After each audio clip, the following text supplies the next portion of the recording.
സന്ധ്യയായാൽ ഞാവൽ മരവും പരിസരവും സംഗീതം എന്നെ കൊണ്ടാകൂല. എനിക്ക് ഇപ്പൊ അറിയണം. നിങ്ങക്ക് നാണുണ്ടോ മനുഷ്യ? 10 വയസ്സായില്ലേ?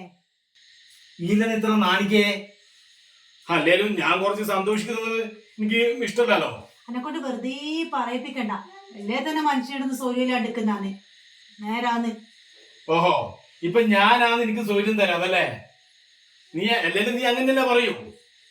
ഞാൻ ആരാത്? ഇപ്പൊ സമയത്തിനായിന്നറിയാവുക. എന്താ സമയം? രാത്രി 8 മണിയായി. അത്ര തന്നെ. അതിനിപ്പോ എന്താ? എന്നെ കൊണ്ട് വെറുതെ പറയിപ്പിക്കണ്ട. പോയാട്ടെയായിരുന്നു. വേണ്ടേ വേണ്ട. ഇനി ഈ ആവശ്യം പറഞ്ഞിട്ട് ഞാൻ എന്റെ അടുത്ത് വരൂല. എന്താ ചെയ്യണമെന്ന് എനക്കറിയാം. ലോകത്ത് നീ മാത്രമല്ലല്ലോ ഉള്ളു. ആയിക്കോട്ടെ. എവിടെങ്കിലും പോടും. അത്രക്ക് സൗകര്യം കിട്ടുമല്ലോ.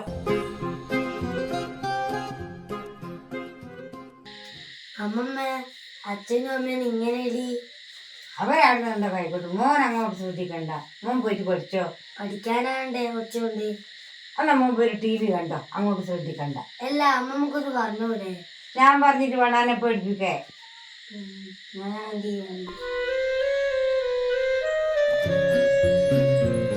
നീതു ഓന്റെ ഭർത്താവല്ലേ?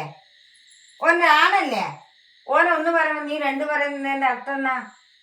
നിങ്ങളിങ്ങനെ അടിയും പിടിയും കൂട്ടും ഇതെല്ലാം ആകുമ്പോ അപ്പുറം ഇപ്പുറം ആളുണ്ട്. അവരെല്ലാം കേട്ടെന്ന് വിചാരിക്കുക. ഒച്ചപ്പാട്. ബിജുവാണ് ഇങ്ങനെ ഒച്ചപ്പാട് എടുക്കുന്നതിന് ഞാൻ എന്താ ചെയ്യണ്ട്? നീ എന്നാ വേണ്ടെന്നാ?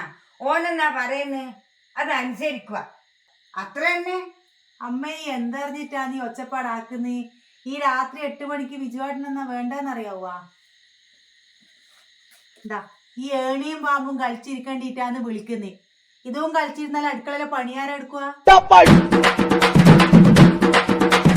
അമ്മുക്ക് ടുമ്മുകൾ അമ്മാൾ ഡുമ്മാൾ